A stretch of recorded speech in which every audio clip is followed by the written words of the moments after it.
The way I would look at it is it's 3 words that are the process. It's dream, struggle, victory. They're all equal or commensurate.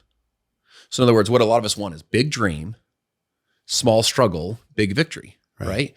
And when we have this, and by the way, if you want small struggle, that's okay. You just have to have a small dream and small victory. It's okay. In other words, you can choose, but don't kid yourself, right? Big dreams require the struggle. Even if you have a great mentor, you still got to pay the price. I tell people it's time and effort. It's going to take time and it's going to take effort. The more effort you put in, you can collapse the time, but it still takes time. The less effort you put in, the more time it's going to take, but it still takes effort. You got to put both. You got to pay the price either way. Welcome to the Excellence Project. My name is Eric Worre, and today I have a top network marketing earner, multi-million dollar earner, Justin Prince, who's going to be sharing ideas on how you can do better. His journey, lessons learned, how to develop leaders, how to grow organizations around the world. I think you're going to find it fascinating.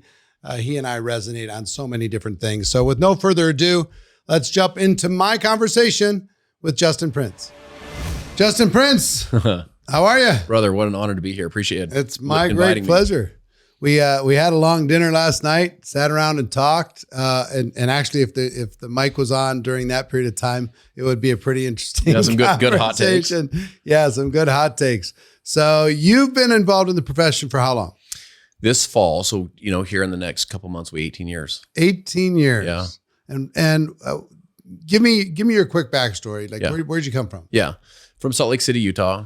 My folks got divorced when I was 12. I was my mom's oldest. So my dad was married, my mom's oldest. So when that happened, I moved in with my mom. We moved 13 times the next 7 years in those teenage years. And I was the oldest at home. I had no professional background. So I was making pizzas. I was doing construction work, kind of odds and end construction work. And then I worked at a mall kiosk. I tease people that the malls where all of us used to go when the Amazon was a river. All the old people know what that is. All the young people are like, what's a mall? Mm-hmm. And I sold animated Bible videos out of a mall kiosk. This was my job. I have no college education. I had about a semester and a half of college. But I always had big dreams and big goals and just like one day, I'm going to make something of my life, And I felt like I always needed like an opportunity or a vehicle or an apparatus to do it. I had the work ethic. I had the dream.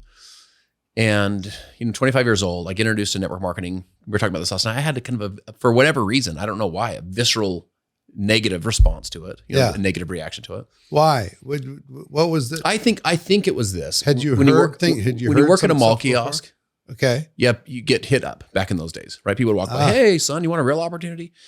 And I never had been, in essence, professionally invited or I didn't look at it as someone that had a lot of salt. They go get in a clunker car out in the parking lot, but they're out, hustling people in the mall. It felt kind of cheesy to me. You didn't feel like successful people did this. Yes. Did you know anybody that was involved? Yes, I did. And here's prior what's to this, interesting. did they have any success? Yes. So right before my folks got divorced, we were kind of a middle class family. Uh-huh. And my dad, this literally happened. Like we made this move when I was 12, and then 3-4 months later, the whole thing fell apart. We moved to this really beautiful neighborhood. It was like a gated community neighborhood. So I felt like we were the poor family in the rich neighborhood, is what I felt like, And one of the guys there, we talked about him last night. He was driving. This is in 1991, 92. He's driving a Hummer. Yeah. This is like the Gulf War, right? So you're watching on CNN, and he's got like an actual Hummer. And who's the guy? Go ahead. Craig Tillotson. Craig Tillotson, one of the legends. One of the true legends, right? Mm-hmm. And we were kids. I just knew his daughter was cute. We all like tried to hang out with all the cute girls. And so I remember seeing him, and they said he's in this network marketing company. And I remember thinking, I didn't know, by the way, they said he was in this company. I didn't know what network marketing was. I didn't know what that company was, but all I knew is he was the rich guy. We'd all pointed his house. Making money. That's the rich guy's house, And so years later, I get this call. A medical doctor friend of mine calls me, and I feel this visceral reaction, but it was him, so I couldn't hang up on him. I couldn't be like, dude, I'm not into that stuff, because of the respect I had for the doctor. And then I remember thinking, Eric. So a doctor called you. Yeah. A doctor calls you. Yeah. And he was probably in his 50s. I was in my 20s. So I had a lot of respect for this guy. I still do. And you were working in the mall at the time? Yes, absolutely. So a doctor who's very successful in his 50s calls you in your 20s. Yes. And because you have some preconception that unsuccessful people don't do this. People that couldn't But do something legit would do this. But it had to be kind of confusing for you. It was absolutely confusing. You Like, want to know what's so interesting? Where's this disconnect? No question. I remember thinking, who conned you into conning me into doing one of those one things? Because he's a legit guy. And I also, true story, my little boy, I get emotional telling you the story. My little boy's about 1.5 years old and sitting in the back. I have one child this time, right? I now have 4 kids. And I'm looking at the rearview mirror like this. I was taking him to Cabela's. You know, if you've ever been to like a Cabela's, they have the mounts everywhere. My little boy loves animals still to this day. So I'd take him, I'd hold him, and he'd look at it, and I pointed all the, the stuffed animal, the mounted animals. So I'm driving and I look up in the mirror and I remember thinking like, what if this is that thing that I knew one day, if I had an opportunity, I'd go for it. And I thought I wanted to make my little boy proud, as a father, and I wanted to make my wife proud as a young husband, And I was just like, man, what if this is that thing? And I'm like, if it's good enough for Dr. Anderson, maybe, I was like, I'm not going to just turn it down out of hand. Right. So to fast forward, I joined this first company. I asked whatever questions I knew how to ask, due diligence, I didn't know, which is not much. And I just went for it. Just ignorance on fire, big dreams, big goals. So was this doctor successful in the business? No, this is an actually interesting story. He quit very shortly after, 2 weeks after. Wow. The guy that recruited him quit, and that guy was recruited by the company. So I was like an orphan. I was literally on an orphan island all by myself. No leadership, no mentorship. I was just this guy, out there. And it's one of the reasons I have a really soft spot in my heart for you, you specifically, is there's a lot of what I would call orphan networkers. And what I mean by that is like, the guy that recruited them has already quit. That person was recruited by the guy that already quit. They have all the hopes and dreams, and they're willing to put in the effort, but they don't have any coaching or any mentoring or they don't really know what to do. That was me. And so I was just so hungry to learn. I would just listen to anything I could and, buy things, and I didn't have the money to buy it, but I'd buy it, just to see if I could learn and accelerate my learning curve. I used to sneak into, we talked about Nathan. I used to sneak into Nathan's meetings. Nathan Ricks. Yeah. I rest in peace. Oh, one of the greats. Great guy. I modeled him for years, and I wasn't even in his company. I was so hungry. It's like Kobe modeled Jordan. And I'm not trying to compare, I'd compare him to a Jordan in our profession, but I'm not trying to compare me to Kobe, but I'm just saying I said, who's the best at this? Who's the best?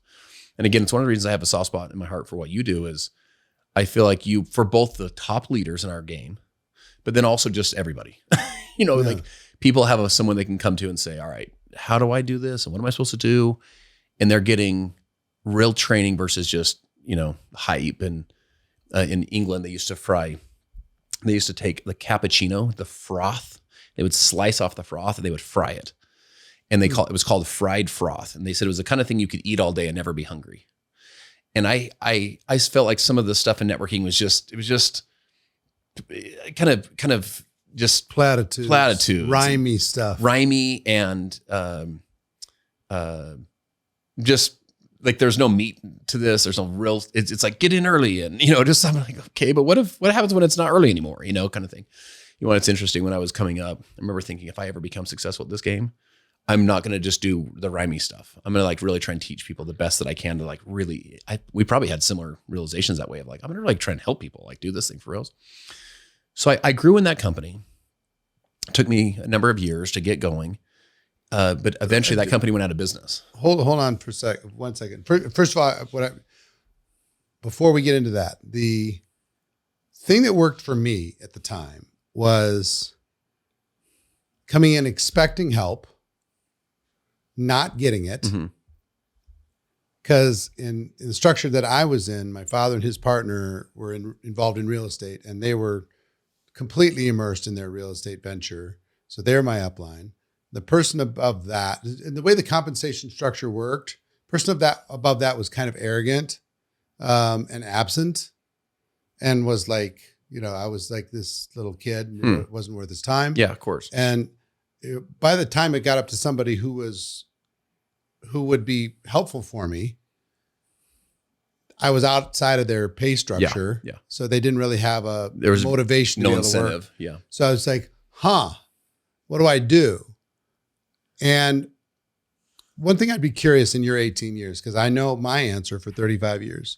If you take people who had an amazing upline, who just did everything for them, as one group of people, call it 100 people, and then a group that had no upline support at all and had to figure it out themselves, which group ultimately was more successful? You know, let me give you a philosophical answer.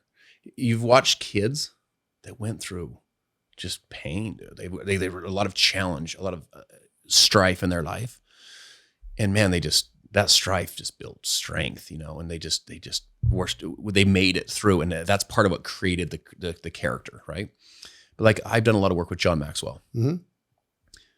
My son and I were sitting with John in Costa Rica. We were doing he calls them his country transformations. We're sitting at a restaurant that night. It's kind of out on the patio. It's just kind of a sweet, magical night. It goes me, my son, John.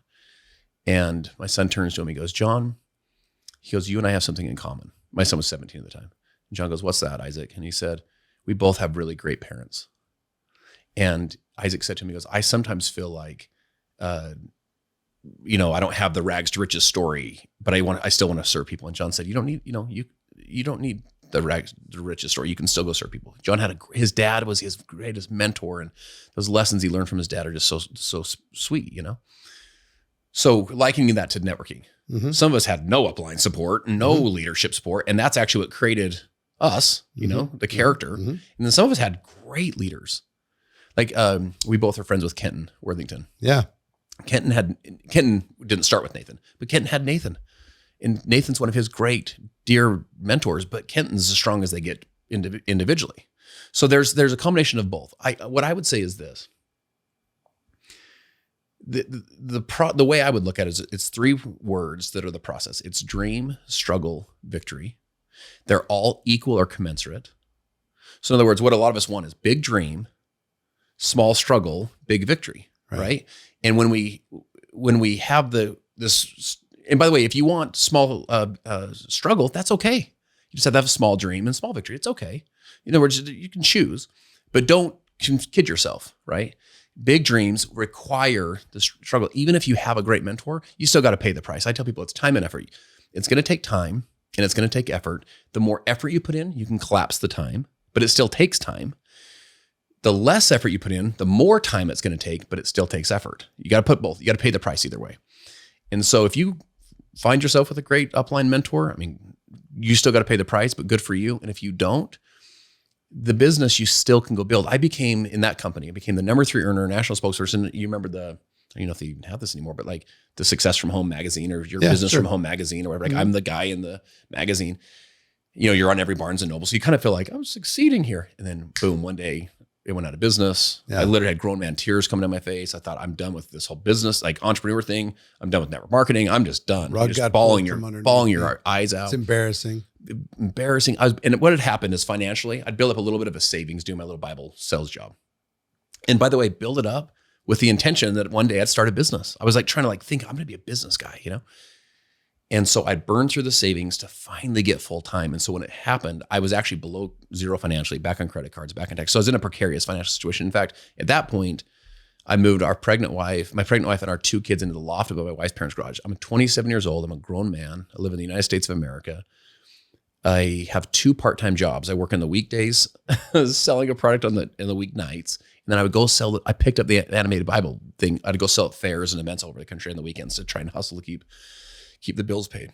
And then I started another network marketing business. So here I am chasing the dream in network marketing to be free, and like I'd listen to the CDs and be inspired or whatever. This was back when we had CDs too.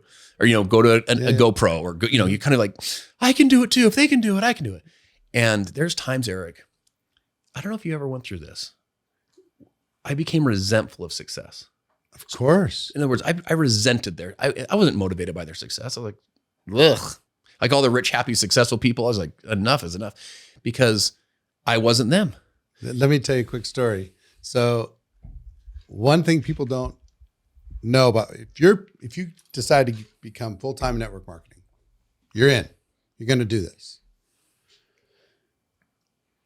I remember my first convention. I go to, my mentor said, never miss a convention. Of course. So I haven't missed one since. I got the same. I'm pressed up against the wall, ready to be the first to get as close up to the front as they'll let me get. I'm taking notes. I'm excited. I'm, won't even go to the bathroom. I'm ready to go. Yep. I'm filling up my notebook.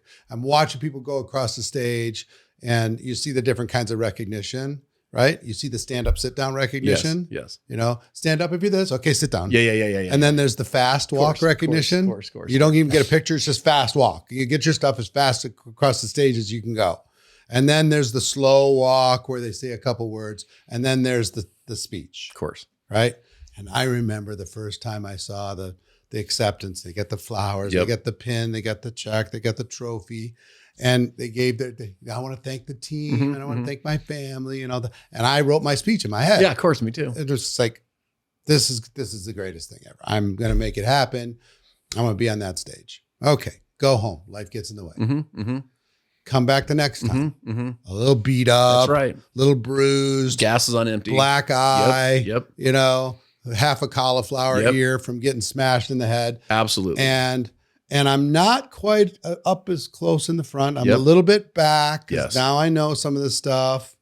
And I watched the recognition again. And dang it. If it is to be, it's up to me. I'm going to go home and make this happen. Like fourth or fifth. Yes. It starts to hurt. It hurts, dude. Because now you know these people. Absolutely. And you're like, this clown who's walking across the stage, here comes Charlie. Yeah, of course. He's going to start crying. Of course. Watch. 5, 4, 3, 2, Heard the 1. speech. Charlie starts crying. And I told you, you tell your friends. Yeah, I told you he's going to cry. He does it every time. Yep. And I used to go talk to these people and like, so tell me how you manage this part of the compensation plan. And they didn't even have an answer. They had no clue, of course. They didn't know what I knew. And they're walking and they're like, I don't even know how it happens. I just have 280,000 people on my team. And I don't know, if I could do it. And it was not empowering for me. I was mad. Yes. And I remember, like, I don't know, 5 conferences in or 6 conferences in, having to endure the recognition because it was starting to not be motivation for me. It would make me mad and I would like question myself. But the company announced, I don't know if you ever heard this story, but the company announced that they were going to have this very big deal at the next conference if you hit this certain rank. Now I'm full-time. I'm making enough money to keep the wolves away from the door, but I'm not rich. So I'm like, I'm going to make that rank. I'm going to do it. And so I put everything I had into that, and I came within a whisker of hitting that rank, but I didn't hit it.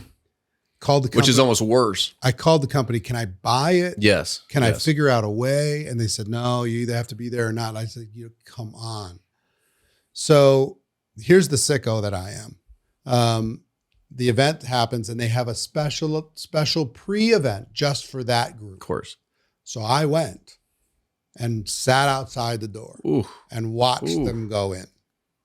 Okay. Just to really, I was going to say, to really feel the pain. Nope. I'm waving to my friends, walking in. I know them all. And the door closes. I felt like the door was closing on my whole dream. Right. Wow. And then a marching band comes up to the outside of the door. I'm the only one sitting in the hallway.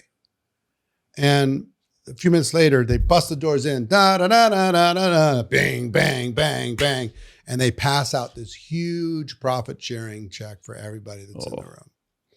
Everybody got a big check. So I was at dinner that night with my mentor, one of my mentors, cross-line guy, but one of my key mentors. He's passing the check around the table so everybody can dream. And I'm just like, I'm so happy for you. Of course. It's like, get it out of my hand as quick as possible because this is not helping. So I went, I was like, you know what? There's got to be something wrong with me. I'm glad I didn't have a lot of places to go, but the next convention, I said, okay, I'm coming back, but I was mad and I was looking for a reason to quit. Of course. I really was. And it was at that one, I said, hold on.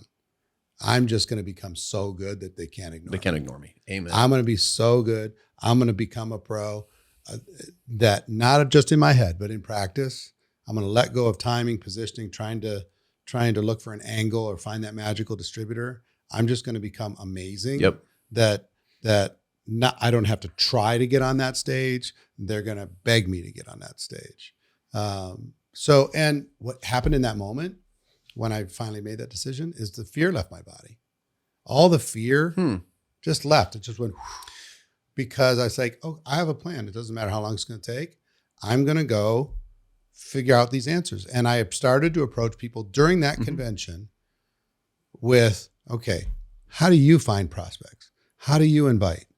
How do you present in a way that duplicates? How do you follow up? How do you answer this question? How do you answer that question? I started to kind of create a little book of skills in order to be able to go do it. And I just had a plan. And for whatever reason, the anxiety left my body. And it didn't take long after that decision. I mean, that was 3.5 years in. And then once I made that decision, in another 3 years or so, I was at $1 million a year from just basically struggling along. So when you're talking about how it can be kind of negative sometimes, like, yes, it should be inspiring. Yes, it should be, but when you're around for a while and you're not having that breakthrough or you were up and hit diamond or whatever the rank is, right? Double. You got triple, the pin. You got the pin. And now you're not that anymore. Yeah. You're sitting back in the room and you feel like a freaking fraud now. You're like, oh, geez, dude, if anyone knows that I'm actually not even a diamond anymore, whatever the rank is. And everybody knows. And yeah, exactly right. So check this out. Couple things you said. When you said the fear left? So to me, it's what I call convert the hurt. So failure is an event, not a person. Failure is not final, it's fertilizer. And your success grows in this fertilizer of failure. But failure hurts. It's painful. It's painful. Particularly if you're kind of competitive and you want to win and you're trying, it hurts. And so, but you can convert the pain to fuel. Like you convert it. It's like a solar panel. Solar panel will take the solar energy of the sun and it goes through a conversion process into electrical energy. You can turn on a light. You can run a car. A wind turbine takes the power of the wind and it converts it into energy. You can take this angst that you feel and this pain that you feel and this fear that you feel and the competitiveness that you feel, and you can convert that into fuel. So instead of it destroying your dreams, it fuels your dreams. And I'll also share this. There's reasons. You remember how you said there was reasons. You start looking for reasons to quit. You know what? I don't even like how the company does this. And by the way, the recognition takes too long. And the shipping's been a disaster lately. And you start stacking reasons. You can always find one. If you find enough reasons, then you can quit. And it wasn't your fault. It was the shipping. And it was all. So in other words, you're not even a quitter. Like I would have succeeded if it wasn't for all this stuff. So what happens is in success, we start stacking reasons. But here's the thing, you can stack them on either side.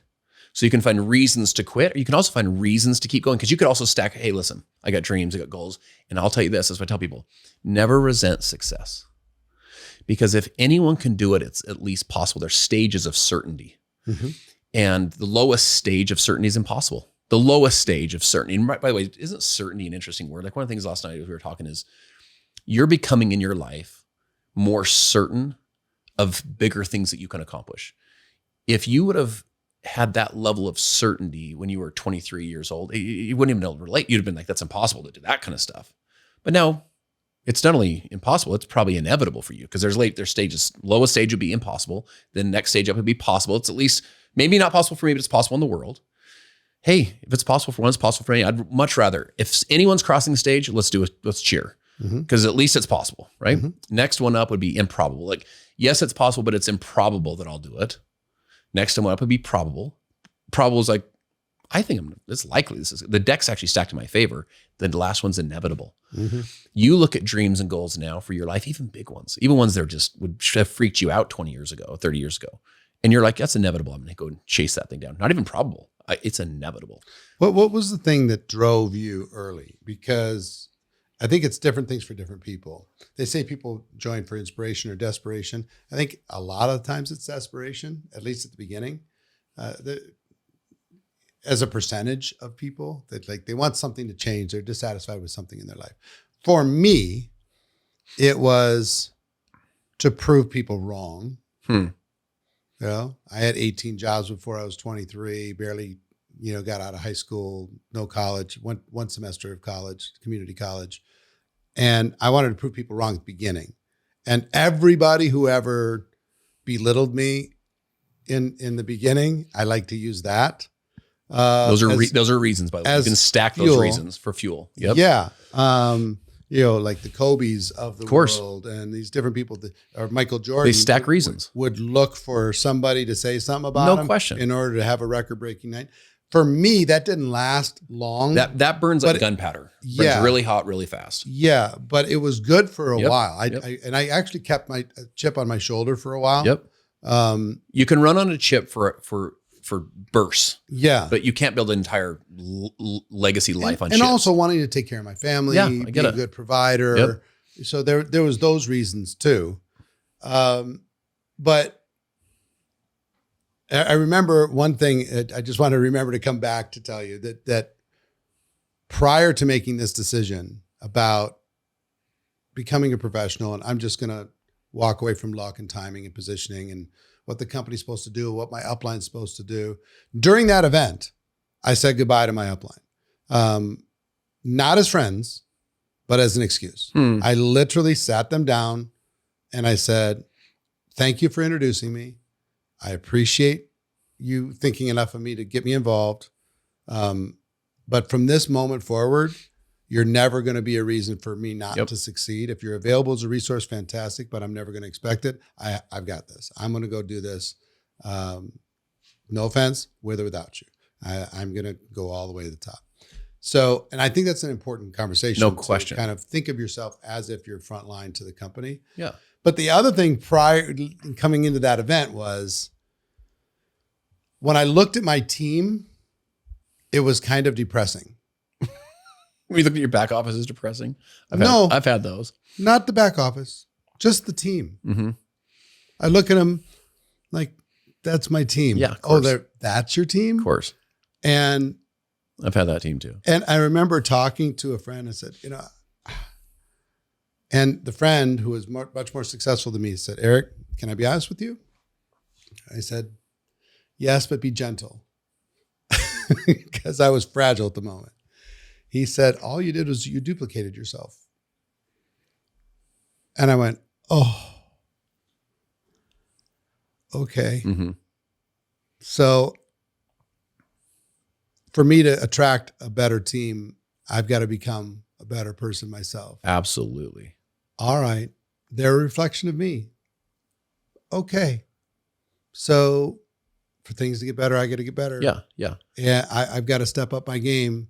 I have to be a person that I'd want to be my upline. Yeah, of course. Be the change you wish to see, be the leader you wish to have. And I did. Up until then, I was like looking for the magic distributor, the magic system. Of course. The market that's untapped, or the angle, or the special approach that was going to help me work a little less and get a little bit more. Of course. Yep. And I found out that anytime you decide you want to work less and get more, the end of that road is do nothing, get everything.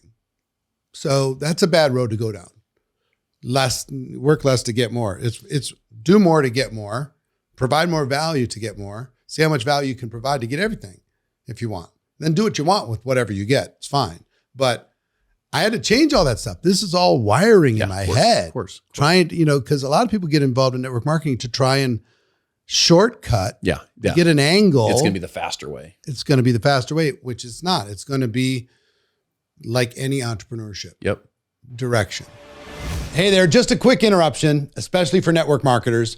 Whether you're just starting out or if you're ready to level up, GoPro Academy has just what you need to take your network marketing business to the next level. Get step-by-step training on how to get started or restarted the right way, and then get everything you need to earn 6 figures or more and become a network marketing pro. To learn more, just visit goproacademy.com. I've helped millions of people learn how to recruit, tens of thousands of people to reach 6 figures, and I've personally helped more than 1,000 people achieve 7-figure incomes and above in network marketing. I can help you too. Head to goproacademy.com today, and I'll see you there.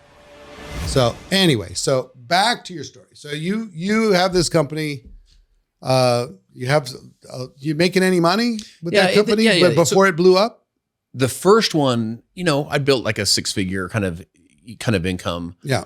But I like had done this with my career, like taking a couple steps backwards in my job. Yep. To take a few leaps forward in my life and my career. So it's like long-term, short-term.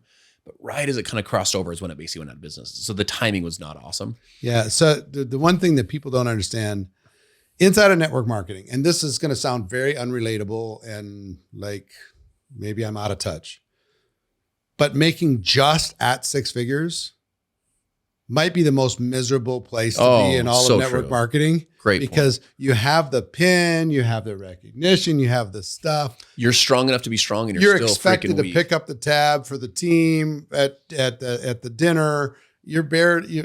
After you pay your taxes and expenses and everything, you got whatever your $4,000 or $5,000 a month to be able to live and do all this stuff, and you have the ego of all of this different things. And sometimes I think getting from 0 to 100,000 is just grind. The characteristic, just grind, make a decision, get mad, just grind, get it done. You're not going to have a lot of duplication. A lot of people think you will. You're not going to have a lot of time freedom. A lot of people think you will. That comes after. It's like the entry point is the grind is 0 to 100,000. Was that true for you? Yeah, absolutely. Everything you just said was 100% true. Yeah. All right. So anyway, back to everything blows up. You find a new company. Living in the loft. Did you think about not finding another company? Oh, absolutely. 100%. What were you going to do if you didn't? Well, this is one of the things that for me was I think as a listener, I'd want to hear this because this was a big deal for me. I was like, do I go do real estate? Go be an agent? Like I had enough confidence in myself, just baseline self-confidence to say, I could be successful at something. I'm willing to work hard. I'm willing to learn. I'm willing to adapt. I've overcome tough things. Like I'm willing to be successful. So I was like, do I go do insurance? Do I go do real estate? Do I go do mortgages? And I just thought to myself, it's what I call ILI. It's like a formula. The way I think about it is like a formula. So ILI would be income, lifestyle, impact. So one of the questions I asked is, where could I make the income that I'd like to make? Income upside potential. If you work at a certain amount of jobs, you say, who's the best in the world at this? And if they only make an X, Y, X, Y, or Z, then there's a cap to what the income potential of that. In networking, I thought, man, the income potential, remember like looking at the Nathan Rickses of the world and those that I was admiring at the time, they were making more per month than I was making per year. And I was like, well, that seems pretty cool. The ocean felt bigger, right? Mm-hmm. So income's one. 2 is lifestyle. I think in networking, by the way, I would stack our ability to do all 3: income, lifestyle, impact. So income, create an amazing life, and then also be impacting people's lives. Like, So in other words, you feel like you have some contribution. You feel like you're building positive legacy, having a positive impact in the world. Whether people make $1 zillion or no dollars, they're better because they came, the whole thing. I would make an argument that in our profession, if you're the top, you could create, because oftentimes if you make more money, your lifestyle goes down. Right? Like if you work another job or work more hours, lifestyle decreases, not increases. And early stages of network marketing, it goes down as well. For sure. I agree. I'm saying the top 1 or 2%. Yeah, right? I get it. If you get into the best.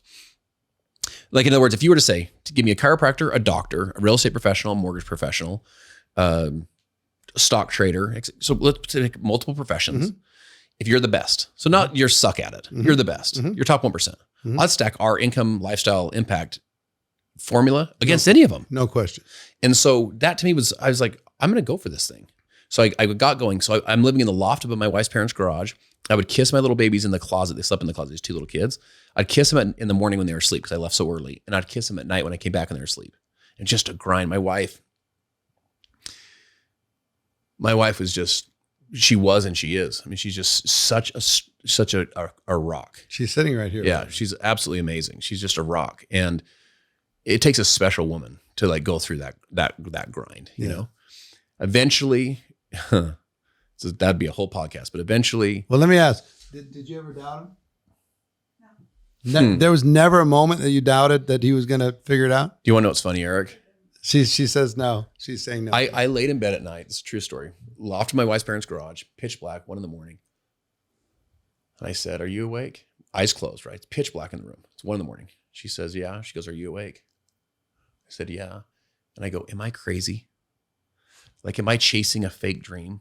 Like, is it felt sometimes like a mirage in the desert. Like I can see the water and you just would run. I'm talking about building your network, right? You just run, you build your team and do the meetings and do all the stuff and the trainings and go. And then you get there and you're barren land. So you're like, are you flipping kidding me? And I said, am I chasing a fake dream? And one thing that I had in her is she believed more in me than I believed in me in many of those stages.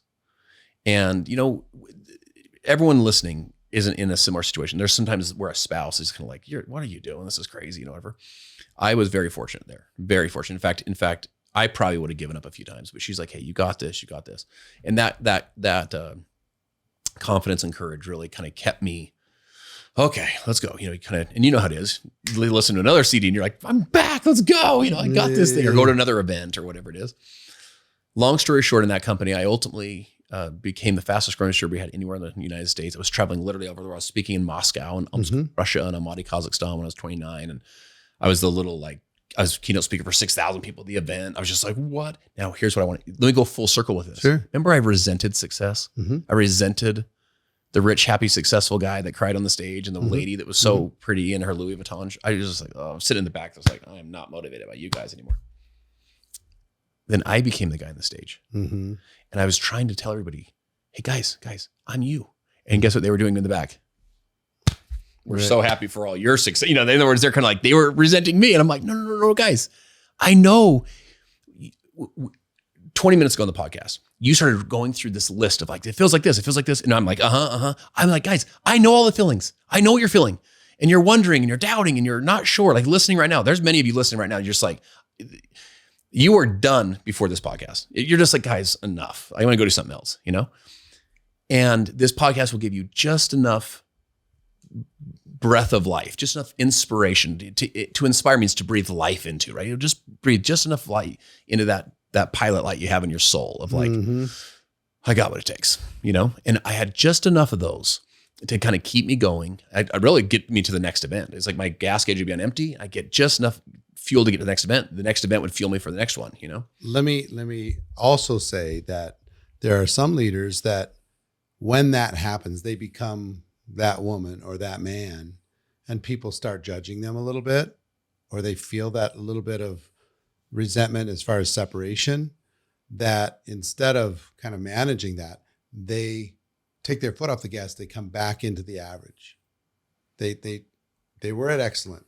They were at elite, and they walked away from elite because the separation anxiety they felt from that. Interesting. From being judged. I can't relate to that at all. No, I know, but I'm sure people who have. Yeah, that is so interesting. I've never heard it taught that way or explained that way. There's separation anxiety is a real thing. You feel like I'm not one of the guys anymore. I'm not one of the group anymore. Interesting. Now they look at me a little bit different. They talk to me a little bit different. Yeah, they want a picture and stuff, but I still want to be, one of the guys. And sometimes there's another price of leadership, which is you have to, as a strong leader now, and I'm talking to people who expect to be strong leaders.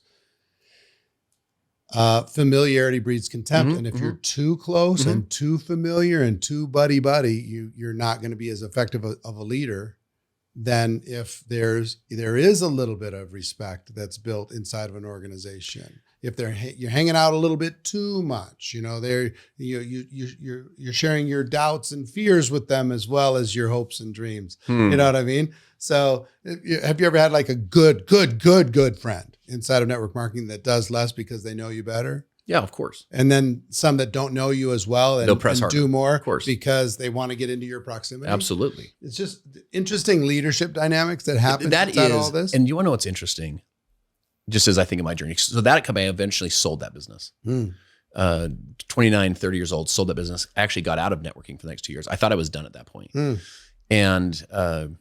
And then eventually my current business, I came in originally as a consultant to help turn around a company. You have to have a little psychic damage by this point. One goes out of business, one sells.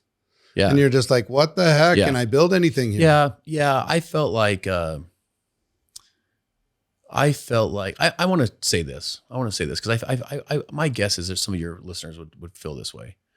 I felt like the model, there was some unsustainable parts of the model that, and I'm sharing this with your listeners because you won't this hierarchy of certainty. If you feel like it's inevitable, I'm going to build this, it's going to fall away, you're not going to put the effort and time in. Of course. And so I kind of got to that point where I felt like there was some, some inefficiencies and some instabilities within the model of networking. I also thought whoever can make the next iteration and fix some of that stuff is going to completely crush, And I look at our business now, and I felt like that was one of the things. Like let's address some of these little little parts. And those were good things to address. It created opportunity. What opened you up after 2 years of being out? What opened you up to saying okay to another look? I think what ultimately opened me up was, besides the ILI stuff, like in other words, I could create a great life doing this. I think what ultimately opened me up was I felt that pull to, one of the things I love about networking is we get to the impact thing, this ILI concept, income, lifestyle, but also we get to really impact people's lives. We get impacted their life in a really unique way. We're actually having this conversation last night. Like a lot of the work you're doing has just massive impact. And you're, to your credit, you're like, I'm going to like impact more. I'm going to press harder. Mm-hmm. It's unique. It's really unique in what we do. So I think that was part of it. And then I also felt like we had a chance from a business model perspective to kind of do something unique too. Yeah. Well, I know your company decided to do some stuff unique, but you were involved very early stage in this company. Oh, and it wasn't put together. It was, probably a little bit messy and a little bit unformed. Well, so we did you get excited about being involved in an early stage and being part of the development of some of the things that you'd like to fix? Yeah. Oh yeah, of course. That was something that motivated you? Absolutely. So think of it this way. This was not a startup. This was a turnaround. Yeah. Yeah. Which is harder. The two hardest things to do in business. Hardest thing to do in business is turnaround. Yeah. Second hardest is a startup. We did both. A falling knife. We did both at the same time. We tore the one to the floorboards. It's like your jet. It's like changing the engine of your jet at 30,000 feet. Right. I mean, come on, dude. This is not easy. Yeah. So we tore that one down. One day this bottle ships. The next month this bottle ships with the whole new everything. New name, new ownership, new comp plan, new product pricing. I mean, you just changed everything. New leadership, new executive management team. I mean, just literally anything you could change, we changed. Yeah. And kept some of these good assets and changed everything else. And so you're doing a turnaround and a startup at the same time, and just grinding your little fingers on this vision and dream. And, Tony and Sarah Zalecki, first people that said yes to me, I remember Sarah said, she goes, I'm in. I remember thinking to myself, I'm like, sister, into what? I'm thinking this to myself. We don't even have a name for this thing yet. I don't even know what we're doing, And she just saw the vision, and she's like, let's go. And I look at that now, and we grinded for those for us, it was about the first 4 years was like 1 step forward, 2 steps back, 2 steps forward, 1 step back. So we were growing, but it was just incremental growth each year. We were growing, but it was incremental. And I'd rather take incremental growth than incremental fall apart, but it was small. And a great leadership lesson for anyone listening. How do you pull people through tough times? How do you pull a team through tough times? And what I tell people is you want to lead with vision and lead with transparency and authenticity. As a parent, you can't tell your kids everything because it'd be too heavy. It's too much for the child to hear everything. But you can say, hey, listen, guys, mom's going to get us through this. We're going to be fine. Dad's going to pull through this. We're going to be okay. So that's vision. When the Bible verses where there's no vision, people perish. Here's the thing, is the vision creates, everyone asks themselves, is it always going to be this way? It's a subconscious question that we ask. In a marriage, if you're in a fight in a marriage, if the answer is it all, we subconsciously like, is it always going to be this way? We're going to fight forever? Well, if the answer is yes, then you'll make different decisions versus, listen, I love you. I'm sorry, and boom, you're past it and you're good. So when you go through tough times in a business, is it always going to be this way? No, guys, we got a vision. Here's where we're headed. But then also being able to acknowledge, listen, I know it's tough, but we're going to get there together. And here's how we're going to do it. We're going to work blend. Because what happened for us, Eric, is we tapped into what I call collective genius. So you have your own individual genius you'd bring to the party. And from life experience, and in your case, you'd bring a lot of it, right? I'd have my own individual genius, life experience, what I've experienced. But if we can lay it on the table in a spirit of love and harmony, in a spirit of humility, and say that we just let the ideas create. I tell people ideas lead to ideas if we're willing to not have to own the ideas and take all the credit for the ideas and so on. Reagan had a quote on his desk that says there's no limit to the amount of good you can do in the world if you don't care who gets the credit. because sometimes the idea that does it for all of us is this idea, but we don't get to this idea without this one, this bad kind of unfinished bad one. And then and this really sucky, crappy one that someone laid on the table. And we said, no, that's not it. But instead of them getting their feelings hurt, they said, okay, cool. And we're like, but you know what? We could actually maybe try that. And that leads to this, to this. So I look at like the leadership team we built now. It literally blows my mind. The caliber of people, the caliber of human beings they are, as well as leadership talents and abilities. And I look, I mean, it's the amount of richness. Some people are subtractions in your life. Some people are divisions in your life. They'll divide. Some people are additions. You're with them and you're like, I'm better with you. And there's some people who are multipliers. Yeah. You get around people that they know how to just multiply your life. It's incredible. You're a multiplier. You multiply people's lives. Yeah, you too. And I look at our teams and I'm like, we have a bunch of multipliers here, for sure, a bunch of additions. My life is better with them. And in many ways, they're multiplying people. Those are great people to be around. I want to talk to you about how you develop those leaders, because that doesn't happen by accident.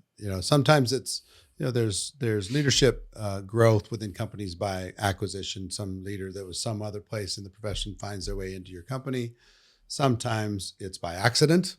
They just self-identify and rise from the ashes on their own. And most of the time those are basically the two processes for people to be able to do it. Rarely is it on purpose. Like there is a leadership development strategy that an organization has. The ones that have it on purpose, some have by acquisition, some have by accident. The on purpose ones really separate themselves from the crowd. But question I have, you're talking about vision. I believe leaders talk in 4 languages. Okay. And I'm going to give you the 4 and I want you to rank them in your opinion in order of importance. Okay. If a leader's talking, from my observation, one language is the language of assignments. Every time they're talking with somebody, they're giving an assignment. No matter what happens at the end, somewhere in that conversation, there's an assignment that's in the best interest of that person to get them to do something that would move them forward.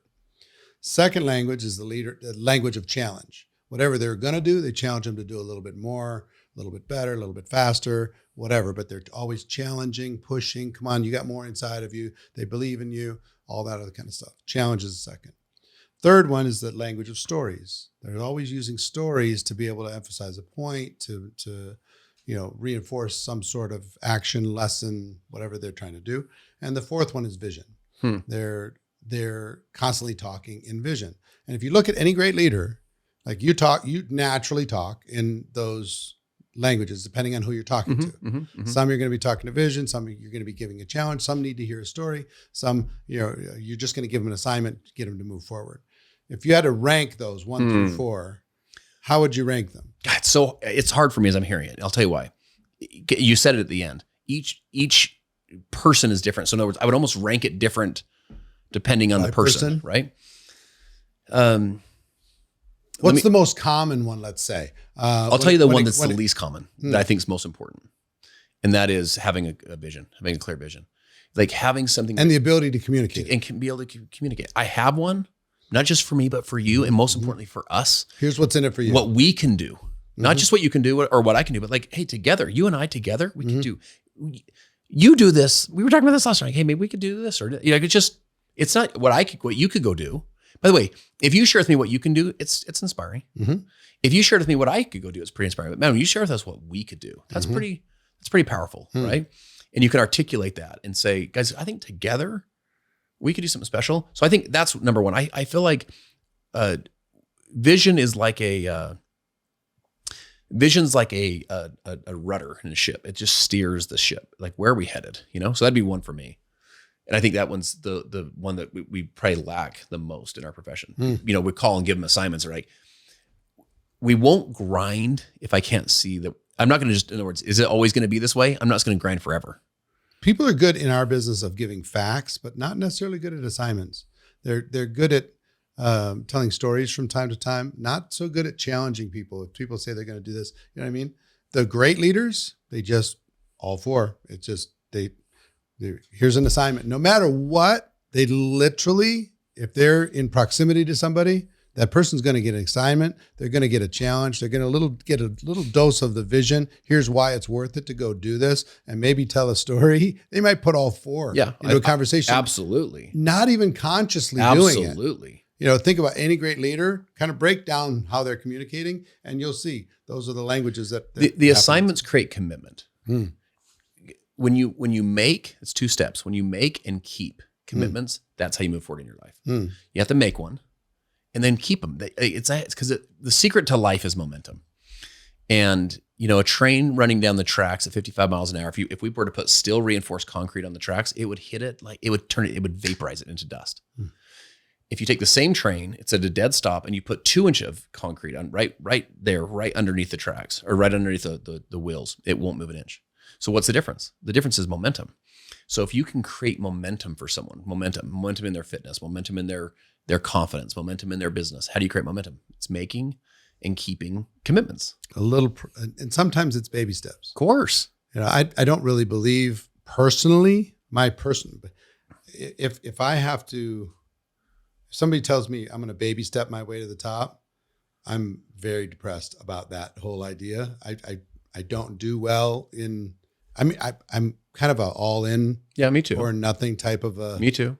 A person. I use projects to keep me doing the thing from project to project. That's my hack to get past my natural rebellion against structured authority is to create a project with a deadline, and that'll cause me to do it.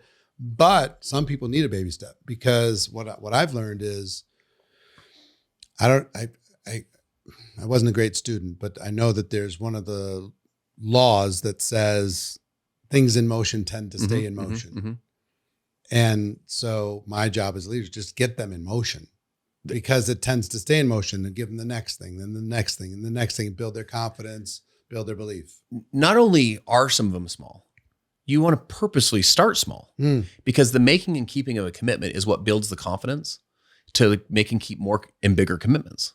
So it's things where you give them assignments and give them steps and strategies that they can go hit. Number one, in other words, I want them to hit one. I want them to do the thing. Yeah. And it's not, by the way, it's not results-based stuff. It's not get a customer. It's not get a team member. It's not hit a rank. Just an action. It's just take the step. Yeah. It's like download the app. Give me your opinion on this. Yeah. Little steps. Download the app, use the product. By the way, if they don't do it, I'm learning too. Right. I'm like, nah. I don't know if this is where I want to put a lot of my time. Well, here's what I learned. Find out if they're willing, hungry, coachable. If they say they are, and they always do, and I ask them what their goals are, then I'll give them an assignment based upon those goals. And let's say it's an 8 out of 10 because they say they're really pumped up, but then they don't do it. Then I'll drop it down to a 6. I'll drop it down to a 4. Absolutely. Until I get it down to a 1. Absolutely. I'm going to send you this link that has a 2-minute video. Will you watch it? Will you use our product today one time? I mean, whatever, something simple. Yes. Yes. And once I find that level of kind of acceptance, then I can build from there. Sometimes people give an assignment, people don't do it, and they just kind of like, it's a sorting tool. I guess they're not serious, but they were trying to speak into existence with confidence what they were not confident about, and they went out there by themselves and they faced some fear, and it scared them to death, and now they're ghosting you a little bit. I want to ask you about this. I think there's basically three different types of people in the world. Pessimists, people who think things are going to not work out, things are going to get worse, things are going to fall apart, people are probably going to say no, right? Pretty big group of people. And they're actually kind of proud of it. I told you it was going to not work out because, I predicted it. Second group are the realists. They're very, very conscious of how other people see them. They're and failure is the ultimate no-no. So because of that, they set very, very, very small goals because they don't ever want to be embarrassed. Okay. And if they miss one, then they'll really lower it down. And then there's visionaries. And the visionaries set these outrageous, ridiculous, over the top, crazy goals in short periods of time that are unrealistic. and they almost never hit them. But they hit higher than the other two groups, right? Because of the reach, because of the stretch. That was you when you missed that rank. That when rank you is an when you missed that example. rank, you pressed so hard to get there that if you would have been the realist, like there's no real chance of it, or the pessimist, you never would have stretched to almost freaking hit it. You missed the moon and hit the stars. Right. So, but they have to be willing to be embarrassed. Which is what happened. In order to be able to even reach that high. So how are you wired? Pessimist, realist, visionary. Okay, let me say this. Step one in moving something forward is you have to call things as they are. Not better, not worse. Awareness, self-awareness. You have to. Because if we can't, in this case, be the realist and just call things as they are, let's not make them better. Let's not Pollyanna them, and let's also not make them worse. Okay. Just that takes a lot of emotional maturity and emotional skill to just say, we've got some problems. Because we can't solve things like in addiction recovery, for example. Step one is admit. What does that mean? It means let's just admit it. Let's get a baseline. The best place to begin a new venture is reality, baseline, right? Okay. University of Pennsylvania did a study, 22-year study, 350,000 people. And they found that a thinking pattern began to emerge over a 22-year period that was what they called predictive of success. So wouldn't you want to know if there was a way you could think that it would predict success, what was the thinking pattern? And guess what it was? It was optimism. They noticed that the optimistic people, it became a predictor of success. Now, here's what's interesting. 2 characteristics they found in these optimistic people. One is that they had an unrealistic expectation that they were going to succeed. An unrealistic expectation. And by the way, let me pontificate for a minute.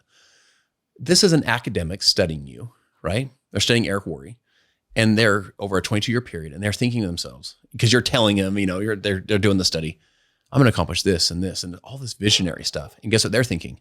That's unrealistic. Unrealistic to who? In this case, to them, or maybe even unrealistic in the world. But it's not unrealistic to you. You're willing to go for it and chase it. That optimism or that visionary part. Second characteristic is they would try new things until they succeeded. I tell people the word until can guarantee your success. Og Mandino wrote those famous scrolls, right? The greatest salesman in the world. He says, I will persist until I succeed. The visionary looks at it and says, I'm going to call it as it is, but yet I'm going to persist until I succeed. So most people persist until it gets hard. They persist until the customer quits. They persist until the team member leaves. That team quits. They persist until that point. Where these optimistic visionary people will say, I'll just persist until I succeed. And that is these predictors. So to me, if you say, how am I wired? I'm not a hype. I don't do hype. I don't do, I feel like I'm kind of a realist person. Like I feel like I can try and say, hey, this is our challenges and this is how we're going to fix them or whatever. But I'm an optimistic visionary that says, guys, we can go accomplish things together that we couldn't do, without each other. And so I'm wired a little bit with both. Pessimism, I don't have on any of that. But I think the foundation of success is finding the reality. That's how you build from true. In order, if you don't have that, it's sandy. Right. There's not a rock solid foundation. But then from there, it's just all vision and optimism. One thing I'll push back, even on my old friend Og Mandino, is persist until success isn't the full game. And I'll tell you why. It's like saying you'll win if you don't quit. I want to hit you with this. So let me just add to it. You'll win if you don't quit. You'll guarantee to lose if you quit, but you have to not quit. You have to persist, and you have to get better. Check this out. I'm keynote speaking for a wealth management firm in Seattle. And I'm the youngest. I'm not the youngest guy in the room, but I'm probably 36, 37. They're all much older than I am. The median income's $500,000. The median income's $750,000 a year. A bunch of these guys make a couple $1 million a year, and I'm this young keynote speaker, right? There's a gentleman sitting in the back. He's probably 60 something. He's got his glasses, his like reading glasses are put up like this, and he's like this, but he's kind of raising his hand, but then would just come back down, and I'm walking in the room, and it was one of those things where I could tell he wanted to say something, but also didn't want to just completely screw up the flow of the presentation. And I finally just, sir, I was talking about persisting until you succeed. And he said, There's a fine line between being persistent and being crazy. Mm-hmm. And, you're telling us persist until you succeed. If I'm doing the wrong things over and over, but I'm just going to persist and I'm just so committed. Mm-hmm. I'm just going to bang my head against the wall forever. I said, you're right. I said, you're absolutely right. And by the way, you are too. Mm-hmm. I said, but the word until still guarantees your success. Yes. And he goes, why? I said, because I will adapt until I succeed. I will grow until I succeed. I will adjust until I succeed. I will read the book until I succeed. I'll show up early until I succeed. I'll stay up late until I succeed. I'll go to that next event when I am at my wit's end right now until I succeed. Yes. So the word until is still this secret formula of like, no. You still anchor down on, I'll persist, I'll adapt, I'll grow, I'll change, I'll adjust, I'll become real, I'll build new skills. Yes. I won't wish for things that I don't have. A mentor of mine calls me one time. I'm making probably $650 a month at this point in networking. This is my second company. So I just gotten started. I'm grinding. I moved, so I'm below zero financially, trying to get going, have the 2 part-time jobs, kids living in the loft, the whole thing.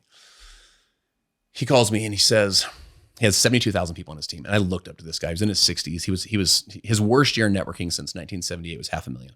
Aw, poor guy only made 40 grand a month that year. He'd made millions and millions and millions. He calls me, he goes, let me ask you a question.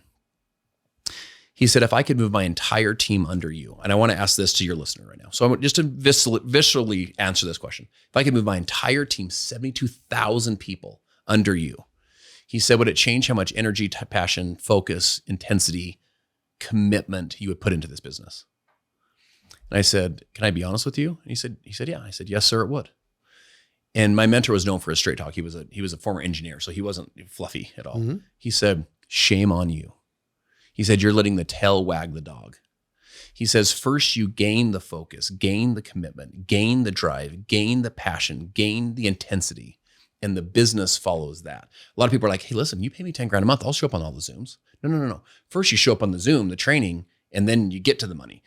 Because faith precedes the miracle. Mm-hmm. In other words, you don't get the miracle, then the faith. You don't plant the row of peas and harvest rows of watermelon. There's these rules that we all have to live by, right? So you persist until you have confidence until, even when you don't really have the confidence yet. Yep. By the way, the precursor to confidence, if you don't have confidence yet, because confidence, the foundation of success is believing in yourself. Mm-hmm. If you don't believe in you, you're going to go get everyone else to believe in you, and you don't even believe in you. So the foundation of success, you say, but I don't even believe in me yet. What's the precursor? It's courage. You can do the video, but you say, I look like an idiot. I have something weird in my teeth. Hey, that's courage. That takes courage. That's not confidence. That's courage. You say, I can't do the presentation. If I do the presentation, I'm going to blow it. By the way, I could give you those stories. I just blew it so bad. Oh my gosh. That was courage. Mm-hmm. So you can lean first into courage, but over time, your courage will build into a point where you have confidence. The confidence over time will build into commitment. Where there is no confidence, there's no commitment. You won't be committed to something you have no confidence in. Right. But your confidence, courage leads to confidence to I commitment. Put one before. Here was my process, because there is this gap between confidence where you want to be and being incompetent. Well, where you are. Guess where I was headed? Well, the next one would be competency. Well, here's what I would tell you. I think you gain confidence by doing good stuff ultimately and getting the feedback loop from it and becoming more competent. Right. So how do you become more competent? How do you put yourself in a situation? What worked for me was 2 things in particular. Number one is I borrowed the confidence of others, people's belief in me. Of course. I borrowed their belief in me, and I said, well, they must see something, so I'm going to try. Second is I modeled very confident people. Love that. And I pretended like I was them. Yes. I would use their words, their posture, how they would handle themselves, act as if I was them almost. Did you feel disingenuous doing that at times? No. I'll tell you one quick story. Jeff Roberti, who's a legend in the profession, he was a top earner in the company that I started with. And as a 20-something with no background, my most intimidating prospect was a 45-year-old marketing or advertising executive from some company who would belittle what I was doing and bring all their crazy ideas that didn't work inside of network marketing after the presentation. So, what I would typically do is I'd say, okay, I'd get them to the presentation. They'd see the presentation, and then they would, I'd say, what'd you like best? And they say, well, this is cute, but have you ever tried this and this and this and this? Yeah, and I've got all these contexts and course. backgrounds, and I knew all that stuff didn't work. But I didn't have, what am I going to say? Yeah. So I usually just kiss their ass and kind of, we should go talk to them. Let's go bring it to the company. Yeah, That's a great idea. You're a genius. Of course. Never worked. I've done that. Wasted everybody's time. Yep. So Jeffrey Birdie came to town and he did a meeting for us. And sure enough, and I'm one of my good skills is being aware, watching things when other people don't see things. And I watched him do a presentation, normal presentation. Afterwards, one of those marketing and advertising guys walked up to him. Got it. And I'm listening. And he says to Jeff, hey, Jeff, I understand what you're doing and I get it. And, this is a good model and congratulations on your success. But you ever tried this and this and this and this and this and this? And Jeff just went, hold it. I'm making this amount of money doing it this way. Mm-hmm. Would that amount of money be enough for you? And he said, well, yeah. He said, well, why don't we just hold all of your great ideas and, all of your genius until you're at least getting to this level that we know works. And then you can add all your ideas. Does that sound fair? He said, yeah, that sounds fair. He said, all right, let's go do the paperwork. The guy said, okay. And they walked over and did the paperwork. And it was like a magic trick. I'm like, what? That level of confidence. And also what he said. Yeah, of course. So I mark it all down, right? But that's confidence. What he said is confidence. Yeah. So watch this. So next, I cannot wait. I'm just like in my chair, like, please let some arrogant executive come to me, some point in the future so I can try this. I got to try this because I'm not confident. So sure enough, like a month later, guy comes in. Same exact kind of thing. And he starts telling me his thing and Jeff's thing pops into my head. So I kind of like straighten my posture like Jeff and I said, hold it. Yeah. He's 47. I'm 24. I say, hold it. He gets this look on his face. I said, look, the people that I work with, my mentor, he makes this amount of money doing it this way. Would that amount of money be good enough for you? He says, well, yeah. He said, well, why don't you just hold all your great ideas and innovation and all that stuff until you're at least making what we know works inside of this business. Why don't you just hold it until then you can implement it. Does that sound fair?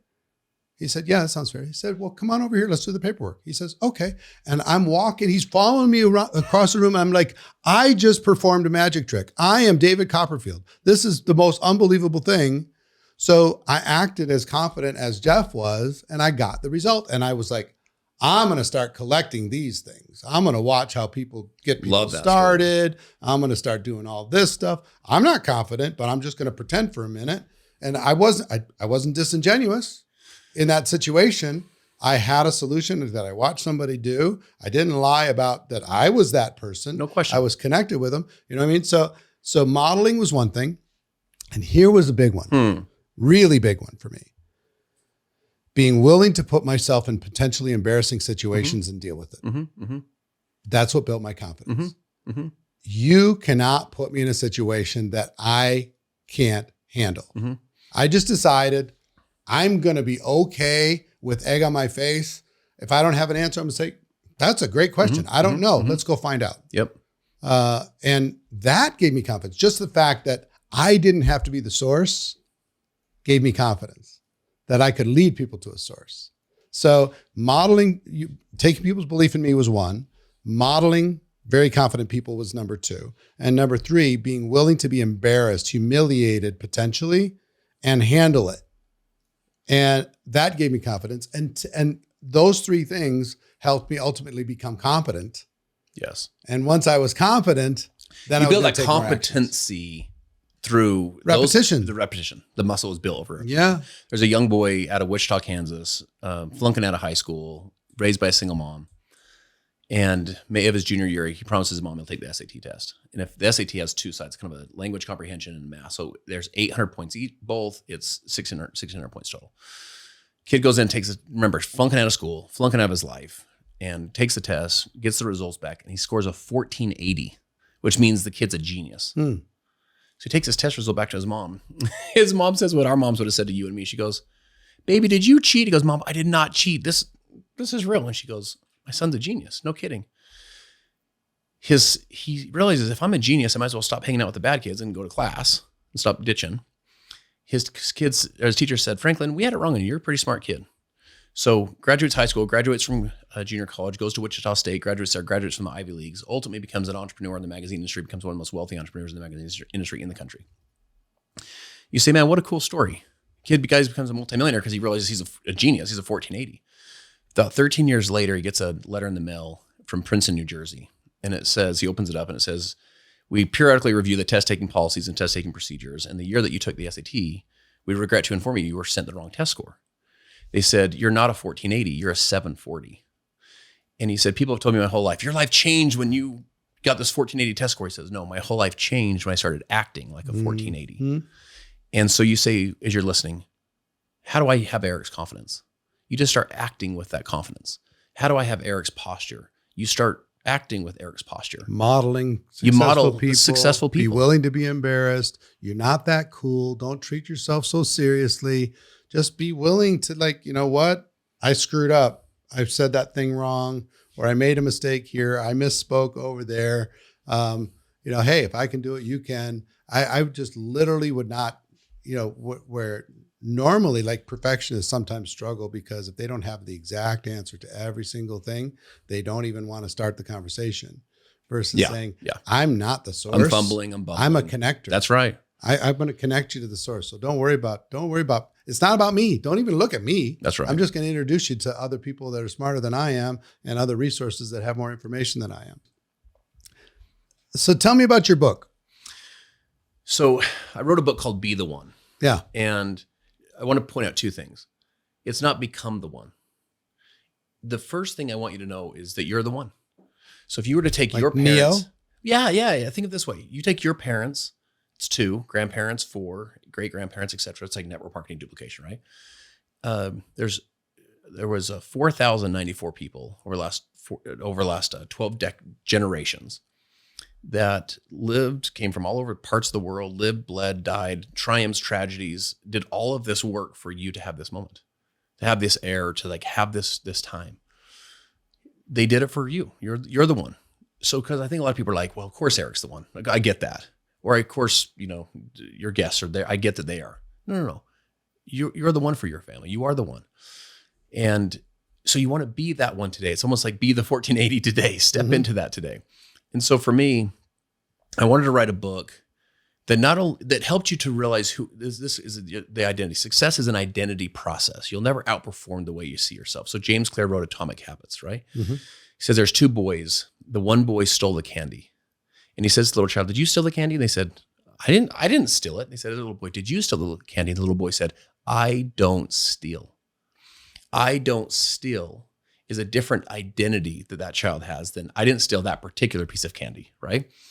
So when you start to understand who you really are, you start to say, if I'm the one for my family, I'm the one that future generations of kids will look up and they'll say it was him, it was her. She's the one that did it for our family. If I'm that one, I'm going to show up a little bit different today. I'm going to be that one today. So that's the first thing. And the second thing is I didn't want to just give people motivation. I hope that they feel motivated and inspired and, touches parts of their soul.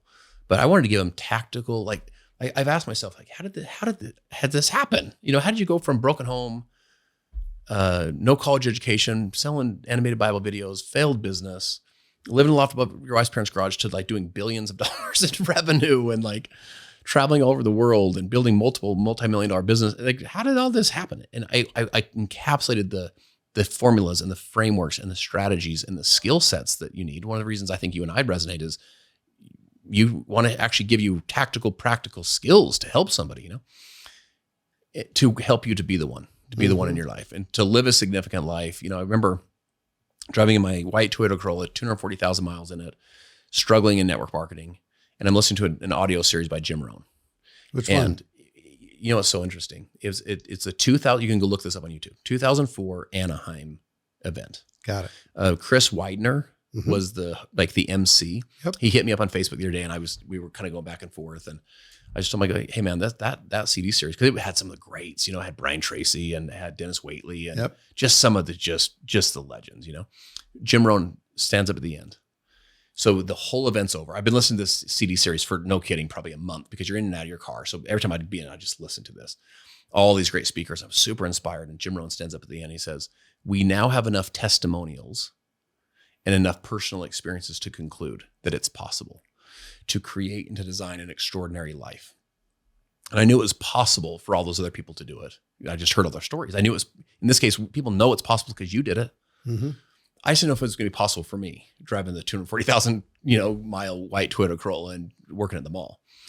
And I now, Eric, get to add my name to this proverbial list of people that get to come on your show. It's almost surreal. Seriously. If someone listening to this, dude, what if I was on Eric's show? Guys, I feel the same way. I get to add my name to the list of people that get to share with your audience that their dreams and that their goals are possible. It's possible for them to create and to design an extraordinary life. They are the one that was born to do that. And so that's what the book's all about. I love it. Well, we'll put links in the description. I read a research report that described super successful people, that they had 3 traits. Yeah, I don't know if you've heard this. I can't wait to hear it. Trait number 1, they have kind of a irrational belief system that they're meant to do something big.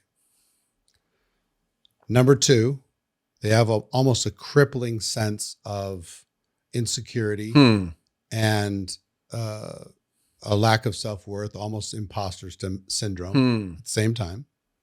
And 3, they're willing to delay gratification in the pursuit of their goals. They don't have to have instant gratification. They're willing to delay it in order to be able to do something great. And I found that fascinating because does that resonate with you, those 3 things, or no? They absolutely do. It's interesting, particularly that first one ties back to that University of Pennsylvania study where they had unrealistic expectations. Mm-hmm. In this case, it's just this unrational, Mm-hmm. The insecurity one, the imposter syndrome one, 100% I can relate. Mm-hmm. And then there's parts of me. So let me hit you with this. I want to hit you with this, and then I want you to keep going. I shared this to my wife the other day. I go, honey, I feel like I'm like a fraud. And she's like, what are you talking about, bro?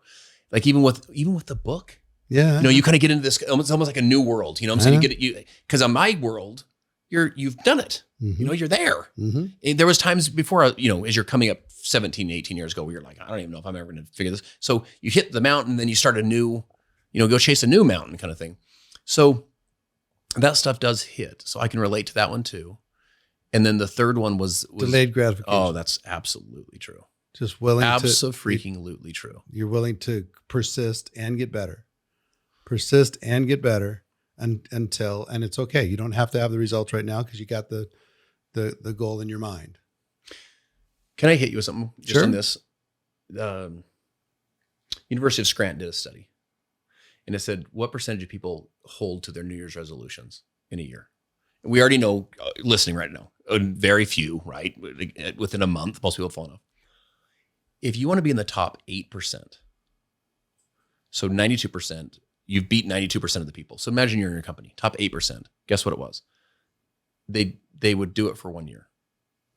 Like if you're in this game in a year from now, you'll probably start getting in the top percent, single digit percentiles. If you're here with us 2 years from now, 3 years from now, 4 years from now, in other words, you're just willing to delay. Eric, I've never worked harder for less money in my life than those first number of years of networking. Those stories that people are like, dude, first year I made this much and I made $1 million. That was not me, dude. It was not me. Now I've made tens and tens and tens of millions of dollars doing this, which is, I feel so blessed and grateful. But a lot of that was back end. Mm-hmm. In other words, I grinded for years, working part-time jobs and chasing the dream and telling people like casting a vision, team, we're going to get there. And they're probably looking at me like, what are you talking about? And, so I absolutely agree with that. If you want to get in the top 8%, stick to something for a year.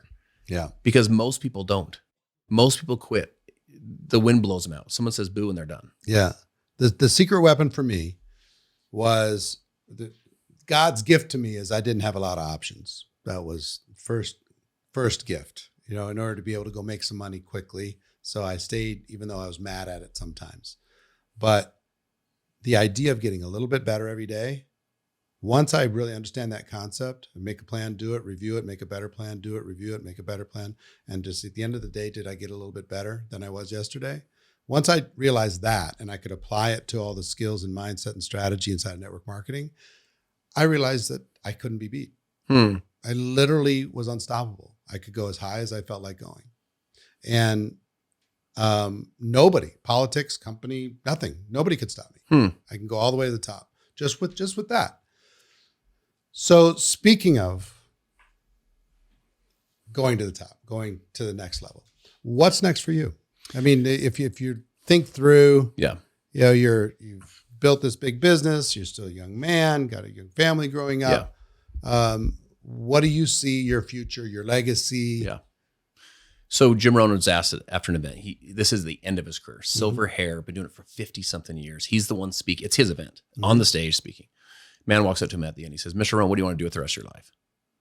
And Jim Rohn says, "I want to talk about things that matter with people who care." And as I think of like the impact I want to make from a professional perspective, I want to be one of the voices when it comes to leadership in our country, one of the voices when it comes to personal development, one of the voices when it comes to how do you build and scale a life. I'm one of the voices in the room talking about things that matter with people who care. And that, that's what I see myself doing. It's interesting, Eric. It's like we talked about success comas last night. Really, really I've thought a lot about that and really resonate with that discussion. By the way, just to make sure you're not listening to this thing, what are you talking? He's basically saying, in essence, you have some success and you kind of chill out a little bit, right? You enjoy it. You don't even realize it. Yeah, that's right. I feel I made 2 promises when I was struggling. I was literally driving down I-15. You've done this 100 times there in Salt Lake City. And I'm below zero financially. Anyone that's either in that spot or has been in that spot, you feel it all the time. There's a lump in your throat. Yeah. So when you swallow, you'll feel the lump. There's a pressure on your chest. This is that I can't breathe thing. You feel a pressure in your chest. Every time you breathe in, breathe out, you feel a pressure. It's really interesting when you're just that financial stress and pressure. So I'm a young dad, I got a beautiful young wife that I'm trying to make proud of me and trying to support. I got this little family. Driving down the freeway, and I just broke down, just like tears running down my face. And I had this conversation with myself, but honestly, like this conversation with God, and it's like this out loud thing in my car. I remember right where I was in the freeway. And I said to myself, and I said to God, I said, "Listen, if I ever succeed, if I ever can break through and ever become successful, I promise that I won't forget what it feels like to struggle. I won't forget the emotions of the lump and the pressure in your chest. And I won't forget when you go to the restaurant." I remember I used to take my wife. I remember one time we didn't take a vacation, she and I, for 8 years coming up. Not one, nothing. I remember our anniversary once. I took her to a lunch date at a mall. And I had sunglasses on. I was like emotional underneath because I was kind of embarrassed. I'm like, it's our anniversary. Now we got to go do fun, cool things, right? And I just was like, I loved her so much, but I was like, I didn't have enough to give her what I wanted to give her, I won't forget what it feels like to struggle. And I have so much empathy for people in our profession that are doing, I don't lose a lot of sleep on the person that joins and quits. Yeah. It doesn't mean, I'm just like, all right, whatever. It's part of the game. It's okay. But the person that joins and does what they're supposed to do and puts in the effort, that was me. And I have infinite patience for people like that, infinite patience for people who try, The second promise though, is I promised myself, I promised God, I said, listen, if I ever become successful, I will wear myself out trying to help other people to become successful. I'm not going to sit on my couch and count dollars. I'm going to try and serve people and try and pass on things I've learned and maybe a little insight or a little hack or a little nugget, or man, I could take a couple of years off your learning curve if you don't make these mistakes. I want to talk about things that matter with people who care, and do it as loud and as boldly as I can. That's the fun of our business. That's the perks, the contribution, the feedback from contribution, being part of somebody else's life in a positive way. It's hard to beat. Yeah. Hard to beat. Let me say this. I told you this last night, but I want people to hear this. I think it's important. I met you for the first time ever last night, meaning physically. Yeah. Right. But you've impacted my life dramatically over the last 18 years. I remember listening to CDs. I remember watching some of your original interviews. I remember watching your opportunity video from back in the day when you're building networks and learning, listening, watching, learning, observing. I've worked with people, obviously first and foremost would be Tony and Sarah, but people whose lives you've completely changed through your mentorship and through your perspectives. A bunch of people on my team have gone through masterminds or whether it's GoPro events, et cetera. And I share this because I want to honor you and the work that you don't need to do this stuff anymore, but yet you'd still do. And I admire that and I respect that. But then the second thing is I want your people to hear this. Like all this work you're doing right now, there's ripple effects to this stuff. Like the person you're becoming right now, you're building stage stories right now. That struggle. Remember, there's a dream, struggle, victory. People will relate more to your struggles than they will your victories. And so while you're in the struggle, take really good notes right now because you're writing some stage stories. Like when you're grinding and hurting and it's, doubting and, you're wondering, is it even possible for me? You're going to have people that are going to be saying, you thought that? And you're like, me, of course I thought that. They're going to say because they're going to get there. Yeah. And their work has ripple effect. Your work over 35 years, in this case, over the last 18 specifically for me, has ripple effect. By the way, I've been in the game about as long as you were in the game when I joined, right? Because I'm 18 years in, you're 35 years in. Think of those first 17 years. If you wouldn't have paid that price, then my next 18 years, I wouldn't have been able to been influenced by you. And think about how much farther you were ahead from where I was 18 years ago. Enormous. I'll tell you what, we'll conclude here, but listen, you keep doing what you're doing, take it to the next level. I will challenge you. There's a whole bunch of other levels, of course, to your contribution and your ability to impact the world. I'll keep doing my thing. We'll keep pushing each other in order to be able to impact people, let people know network marketing is a better way. And if they make that decision, give them the tools to get where they want to go. All right. Fair enough. Appreciate it. Amen. Appreciate you. Well said. Thanks, brother. So that was our conversation with Justin Prince. I hope you got value from it. If you did, as always, make sure you're subscribed wherever you're watching this. Make sure that you share this with somebody that might need to hear this message. Help us spread the word. We want to impact as many people positively as we possibly can. Okay? Were you willing to do that for me? Maybe even give a review. That would also help us spread the word. But thank you very much for attending. We will see you next time.